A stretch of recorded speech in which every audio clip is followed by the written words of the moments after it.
Captain Jake Morrison stood on the bridge of the New Horizon and watched the stars shift back into normal space. The jump drive powered down with a deep hum that he felt in his bones.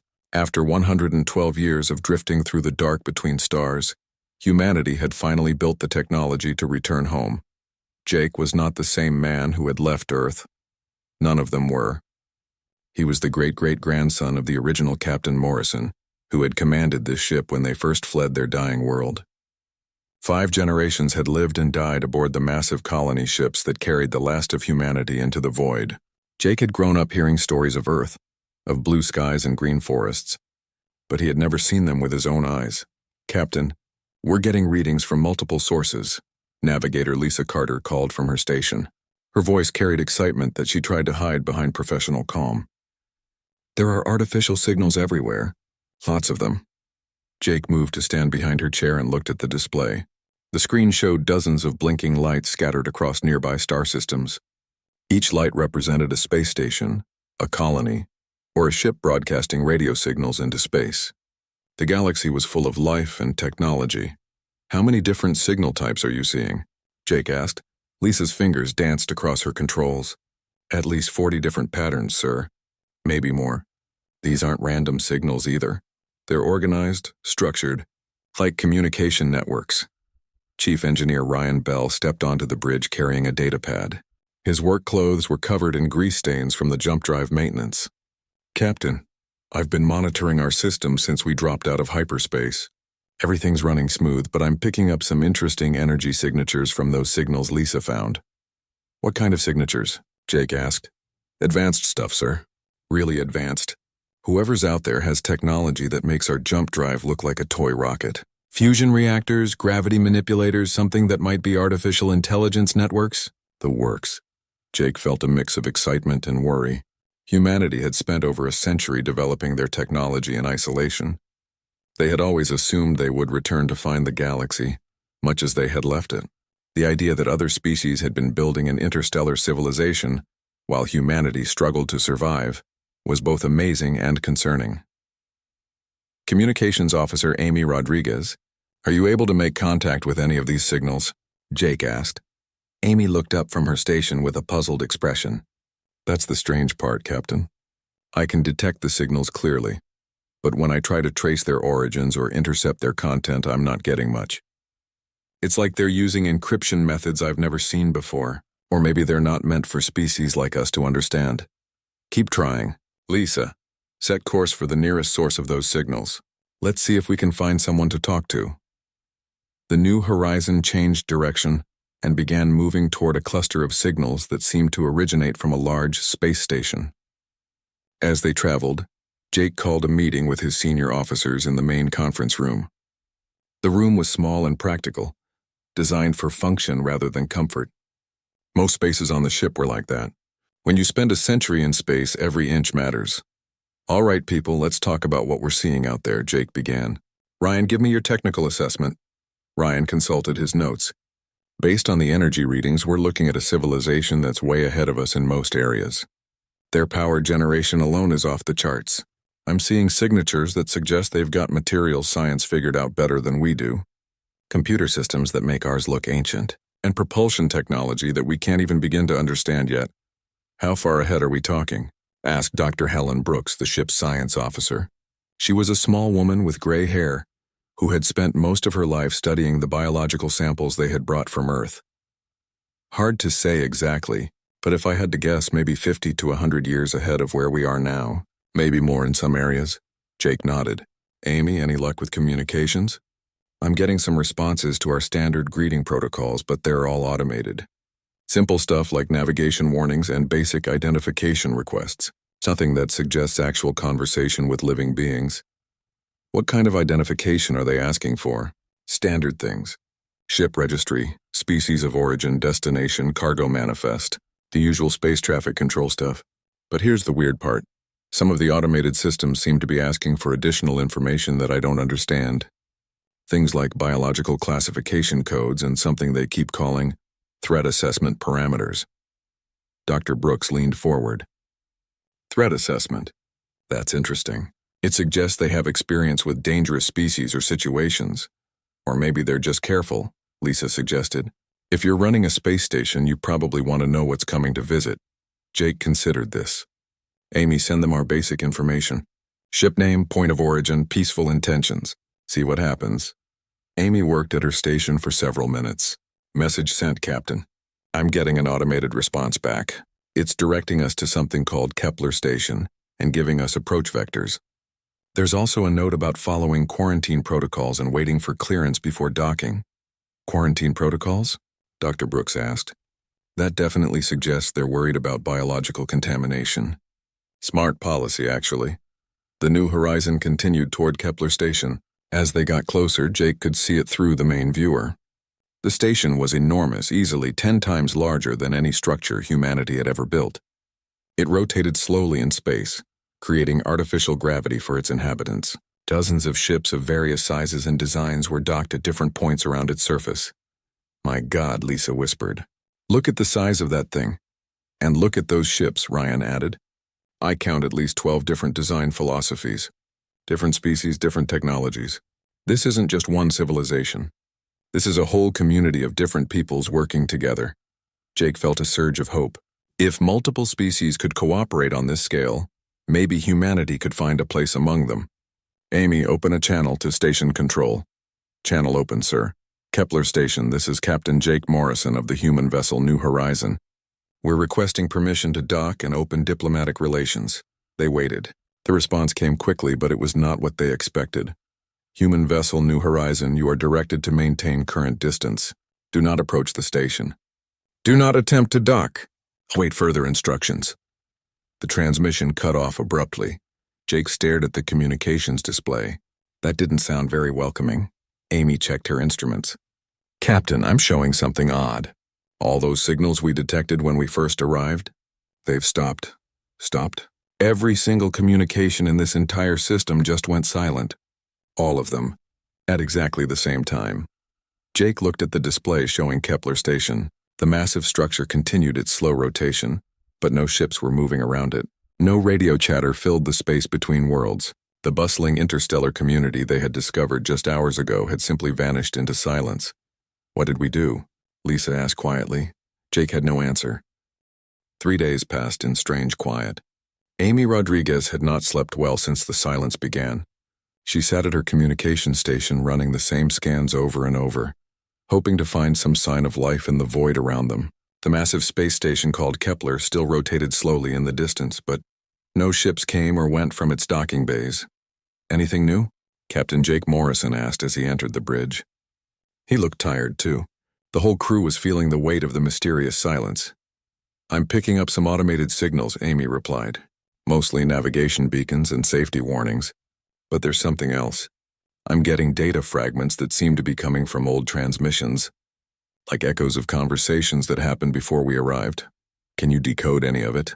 Amy pulled up her latest work on the main screen. Some of it, yes. The translation software is starting to figure out basic patterns. But Captain, you need to see what I found.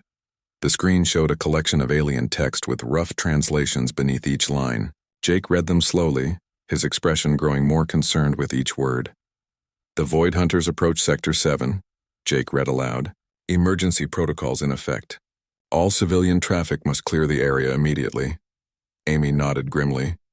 There's more, sir. References to something called the Silent Death and the Endless Swarm.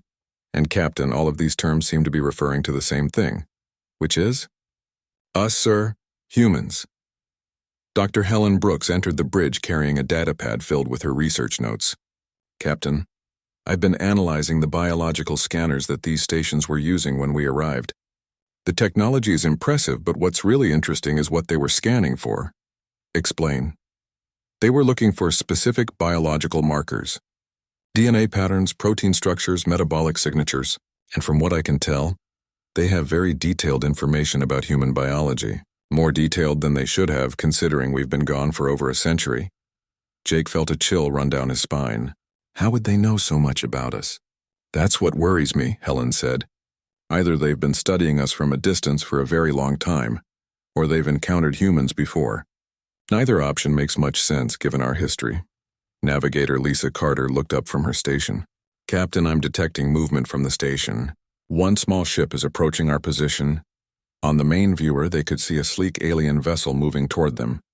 It was unlike any human design, with curved surfaces and what appeared to be biological elements integrated into its structure. The ship stopped at a safe distance and transmitted a message. Human vessel, this is Diplomatic Courier 7 of the Stellar Collective. I am authorized to provide you with historical data and instructions for your departure from this sector. Jake exchanged glances with his officers. Amy, open a channel. Channel open, sir. Diplomatic Courier 7, this is Captain Morrison. We appreciate your contact, but we're not planning to leave. We're here to establish peaceful relations with your people. The response came quickly. Captain Morrison, you must understand your position. The Stellar Collective has been preparing for your return for 112 years. We know what your species is capable of. We know why you left, and we know why you have come back. I think there's been a misunderstanding, Jake said. We left because our sun was dying. We've returned because we've developed the technology to travel between stars safely. We're looking for a new home and hoping to make friends along the way. There was a long pause before the alien ship responded. Captain, I am transmitting historical records that will help you understand the current situation. Please review them carefully. Amy's station lit up with incoming data. Captain, I'm receiving a large file. It looks like it contains historical records, news reports, and what might be intelligence assessments. Put it on the main screen. The display filled with alien text and images. The translation software worked to convert the information into something humans could understand. What they saw made everyone on the bridge fall silent. The first document was titled, Threat Assessment, Human Species, Final Report. It contained detailed analysis of human behavior, biology, and technology. The report described humans as extremely dangerous predators, with unprecedented adaptability and aggressive expansion tendencies. Jake read further. The report claimed that humans had systematically eliminated competing species in their home system and had demonstrated capacity for extreme violence when threatened. It described human technology as primitive but effective and warned that humans would likely return with advanced weapons and military capabilities. This is completely wrong, Lisa said. We never eliminated any species. We barely managed to save ourselves when the sun started dying. Dr. Brooks was studying another section of the data. Look at this behavioral analysis. They describe human pack hunting techniques and coordinated assault patterns. I think they're talking about our teamwork and problem-solving abilities, but they're interpreting them as predatory behaviors. Amy had found news reports from various alien civilizations. Captain, these are reports about our departure from Earth. Listen to this one. The human menace has withdrawn from their system after consuming all available resources. Intelligence suggests they are seeking new hunting grounds in distant sectors. All species advised to prepare defensive measures. Consuming all available resources, Jake said. We were trying to build ships to escape a solar disaster. Chief Engineer Ryan Bell had been quietly reading through technical assessments. Sir, they think our evacuation ships were invasion fleets. They interpreted our colony ships as military vessels designed for long-range conquest. And look at this. They think our industrial activities on Earth were preparation for war. The alien ship transmitted again. Captain Morrison, as you can see, the Stellar Collective has extensive documentation of human activities prior to your departure. We understand that your species requires new territory to expand into, but we cannot allow that expansion to threaten the civilizations we have built. Jake felt frustrated and confused. Diplomatic Courier 7, I think your information is wrong. We're not conquerors or predators. We're survivors. We left Earth because we had no choice, and we've returned because we want to be part of the galactic community. Captain, your species has a documented history of eliminating competition and claiming territory through force. The collective has spent over a century preparing for your return.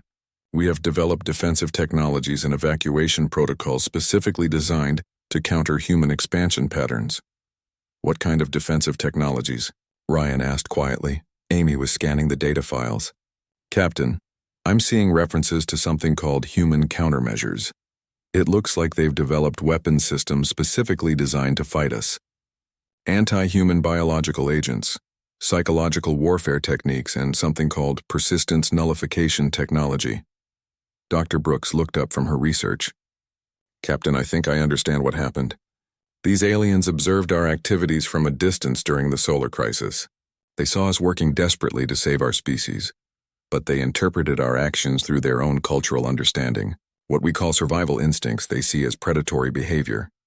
The alien ship transmitted one final message. Captain Morrison, the Stellar Collective offers you the following terms.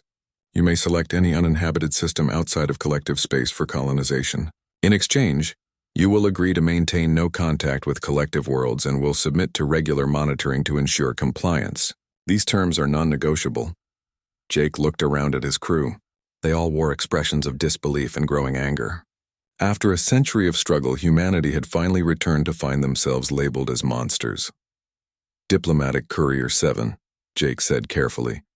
We need time to consider your offer and review this information. We request permission to communicate with our other ships and discuss these matters among ourselves.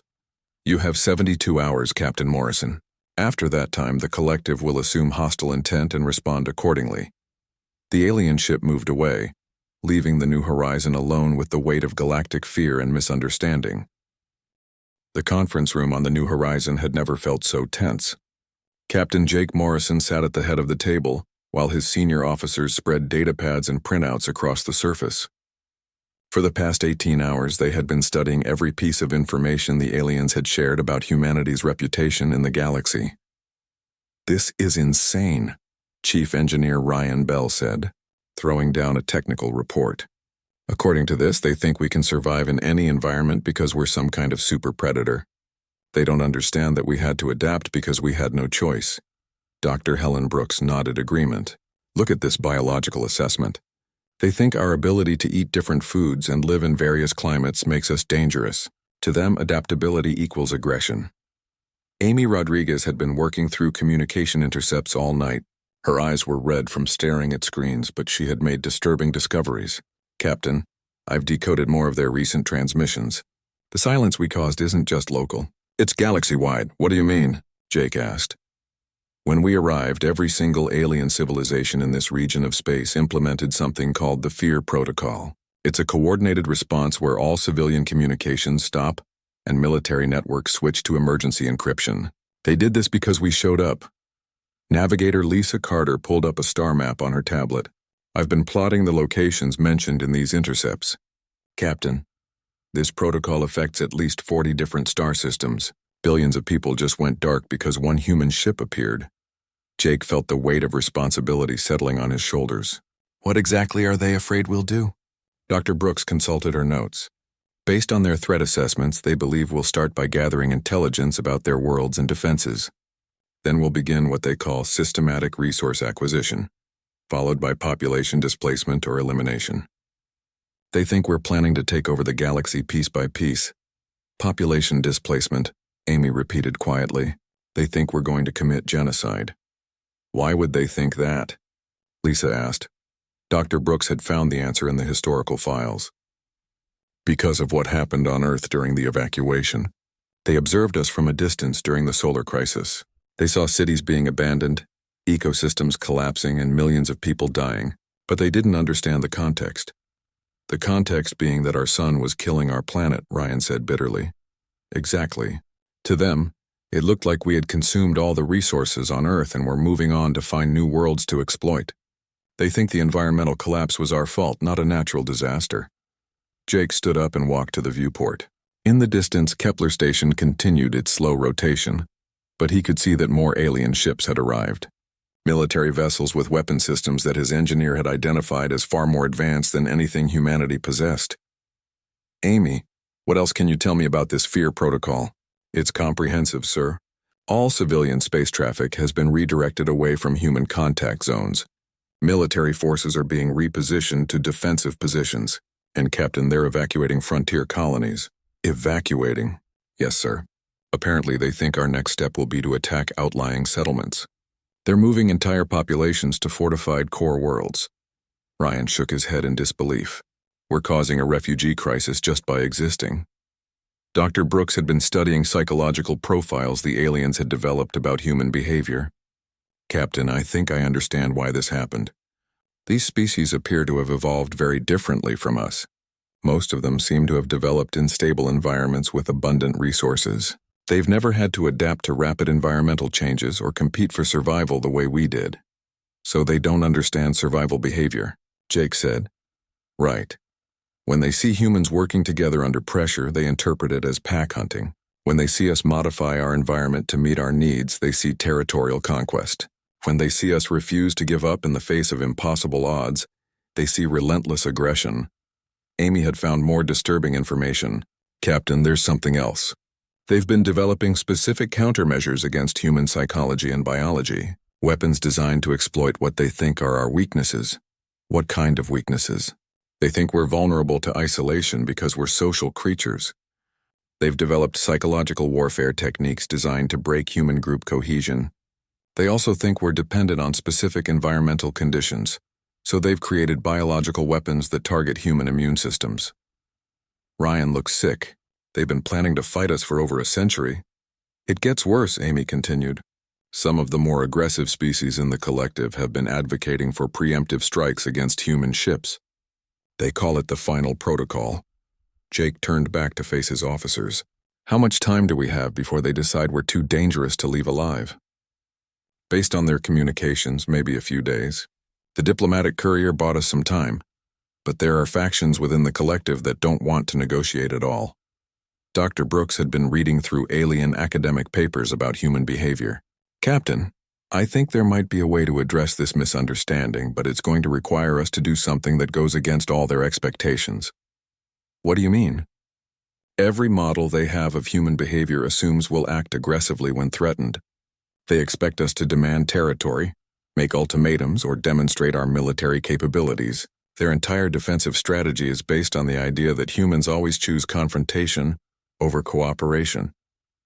Lisa understood where the doctor was going, so if we do the opposite of what they expect, it might make them question their assumptions. Exactly. But it's risky. If we show weakness, some of the more aggressive species might see it as an opportunity to attack. Jake considered this. What would the opposite of their expectations look like? We'd have to voluntarily put ourselves in a vulnerable position, show them that we're not the predators they think we are, maybe share information about our real history, our struggles, our failures. Let them see us as we actually are, not as they imagine us to be. Amy looked up from her communication station. Captain, I'm receiving a transmission from Admiral Steve Collins on the colony ship Freedom. He's asking for a status report on our diplomatic mission. Jake felt the pressure intensify. The Freedom carried 50,000 civilians who were counting on the New Horizon to secure a safe place for them to settle.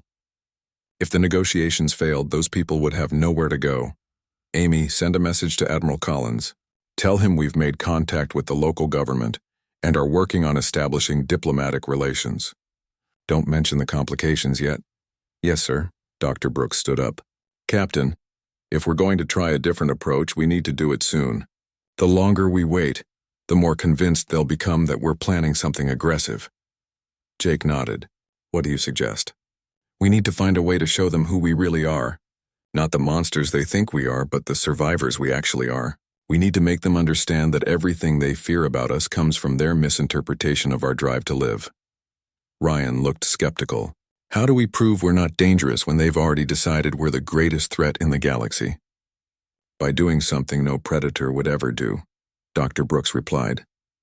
By making ourselves completely defenseless and asking for their help. The room fell silent as everyone considered the implications of such a strategy.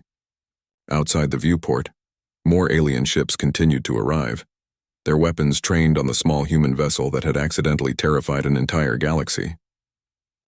Captain Jake Morrison made the most difficult decision of his career while staring at the growing fleet of alien warships surrounding his vessel. Dr. Helen Brooks had convinced him that their only chance was to do something completely unexpected, something that would shatter every assumption the galaxy had made about human nature. Amy, open a channel to all alien vessels in the area, Jake ordered. Full broadcast, maximum power. Amy Rodriguez looked nervous as she prepared the transmission equipment. Captain, are you sure about this? Once we start broadcasting, every ship out there will know exactly where we are and what we're doing. That's the point, Jake replied. Dr. Brooks, are you ready with the biological data? Dr. Brooks nodded, her hands shaking slightly as she held her datapad. I have complete human medical files, genetic information, our biological weaknesses, everything. If this works, they'll know exactly how to hurt us if they want to. Chief Engineer Ryan Bell had been working frantically to prepare for Jake's plan. Captain, I've disabled all weapon systems and powered down our shields. I've also opened our navigation computers so they can see our ship specifications and capabilities. We're completely defenseless now. Navigator Lisa Carter monitored the alien fleet movements. Sir, more ships keep arriving. I count at least 30 vessels now, and some of them are really big. If this goes wrong, we won't stand a chance. Jake took a deep breath. Amy, begin transmission. The communication system activated, sending Jake's voice across space to every alien ship and station in the system. This is Captain Jake Morrison of the human vessel New Horizon. I'm speaking to all representatives of the Stellar Collective. We know you fear us, and we understand why. Your historical records show that you've spent over a century preparing for our return, believing we would come as conquerors. I'm here to tell you that you're wrong. Jake paused, knowing that his next words would either save humanity's future or doom it completely. To prove our peaceful intentions, we're going to do something that no aggressive species would ever do. We're sharing with you all of our weaknesses, our medical data, and our ship's defensive capabilities. We're making ourselves completely vulnerable to you. Dr. Brooks began transmitting the biological data. The information included human genetic codes, common diseases, nutritional requirements, and detailed analysis of human psychology. Everything the aliens would need to develop weapons specifically designed to harm humans. We're also sharing our real history, Jake continued. Not the version you observed from a distance, but the truth about what happened to us and why we left Earth. Amy had prepared a comprehensive data package containing video records from the solar crisis, scientific data about the sun's instability, and personal accounts from survivors of the evacuation. The files showed humans struggling desperately to save their civilization, not preparing for conquest. Our sun began to die, Jake explained. We didn't choose to leave Earth. We were forced to flee or face extinction. Everything you interpreted as aggressive behavior was actually survival behavior. We weren't preparing for war. We were trying to save our children. The transmission included footage of the massive evacuation ships being built, showing families saying goodbye to their dying world, and the desperate efforts to preserve human culture and knowledge for future generations. Ryan added technical specifications of human technology. We're also providing complete schematics of our ships and weapons. As you can see, our technology is designed for survival and exploration, not conquest. Our weapons are defensive systems meant to protect us from space debris and natural hazards.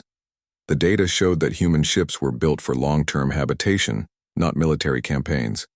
The engineering focused on life support, food production, and maintaining morale during extended space travel. We know you've developed countermeasures against us, Jake said. You've created weapons designed to exploit our weaknesses and break our social bonds. We're not asking you to abandon those defenses. We're asking you to look at who we really are. Dr. Brooks transmitted psychological profiles of actual humans, showing their fears, hopes, and emotional needs. The data revealed that humans were driven by love for their families, desire for safety, and hope for a better future. Nothing in the profile supported the image of ruthless predators. We're social creatures who depend on each other for survival, Jake continued. We form deep emotional bonds with our companions and will sacrifice our own lives to protect those we care about. We adapt to new environments because we have to, not because we want to take territory from others. The transmission included personal messages from human families aboard the colony ships, showing children playing games, adults sharing meals, and elderly people telling stories about Earth. The aliens could see that humans spent most of their time caring for each other, not planning attacks. Amy had been monitoring alien communications during the broadcast. Captain, I'm picking up responses from several ships. Some of them are confused. They're asking their command ships for instructions. Lisa reported what she was seeing outside. Sir, a few of the smaller alien vessels have moved back. They're not retreating, but they're not maintaining attack positions either. Jake knew this was the critical moment. To the representatives of the Stellar Collective, I make this offer. Send scientists and diplomats to examine our ship and our people. Talk to our families. Study our real behavior, not your theories about what we might do. Judge us by our actions, not your fears. Dr. Brooks added the final piece of their gamble. We're providing you with the locations of all human ships in this region of space. We're telling you exactly where our families are and how many people we have. We're trusting you with the survival of our entire species. The bridge fell silent after the transmission ended. Everyone knew they had just taken the biggest risk in human history. If the aliens decided to attack, humanity would have no defenses and no secrets left to protect them. Amy, are you getting any responses? Jake asked. Yes, sir, but they're in languages I can't translate yet. The computer is working on it, but it's going to take time. Ryan monitored the alien fleet. Captain, some of the ships are powering down their weapons. Not all of them, but some. Lisa watched her displays carefully. Sir, I'm seeing 3 smaller vessels approaching our position. They're not showing hostile intent, but they're being very cautious. Dr. Brooks studied the incoming ships through the telescopic viewer.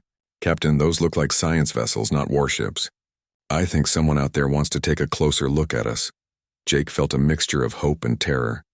They had made their gamble and revealed everything about humanity to potential enemies. Now they could only wait to see if their honesty would be met with understanding or destruction.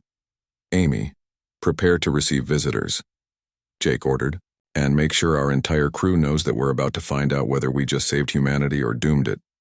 The alien ships moved closer, and Jake wondered if he had just made the greatest mistake in human history.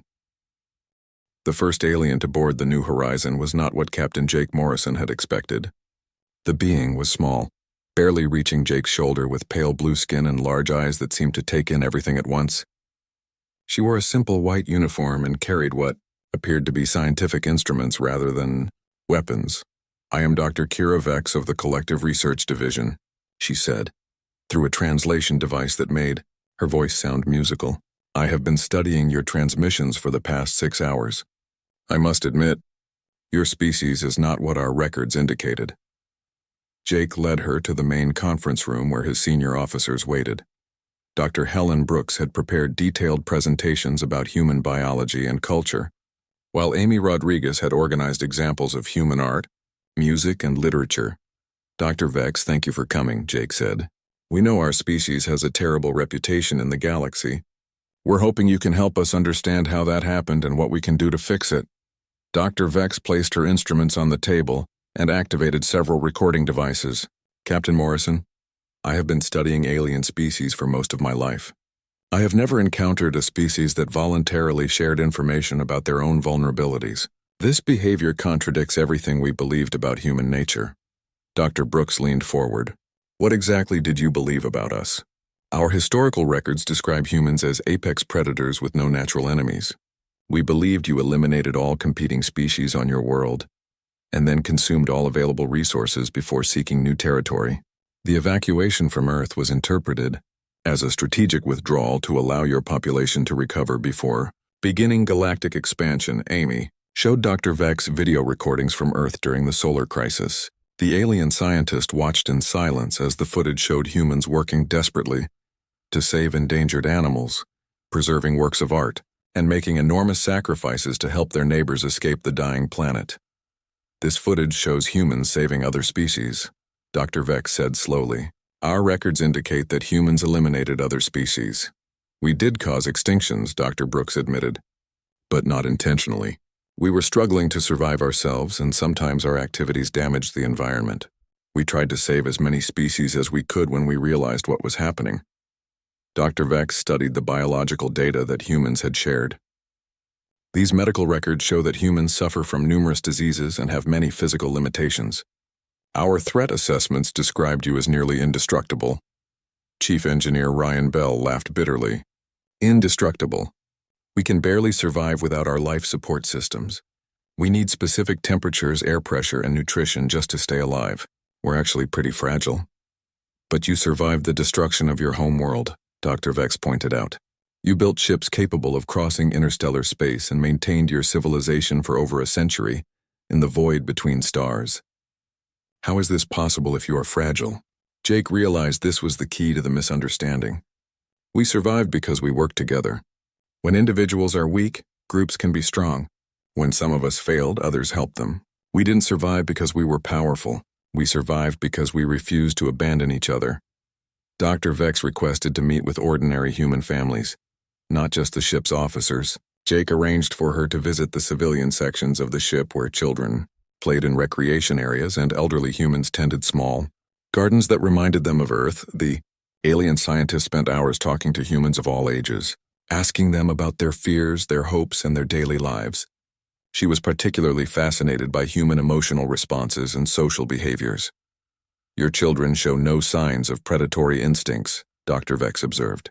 "They engage in cooperative play and show empathy for others.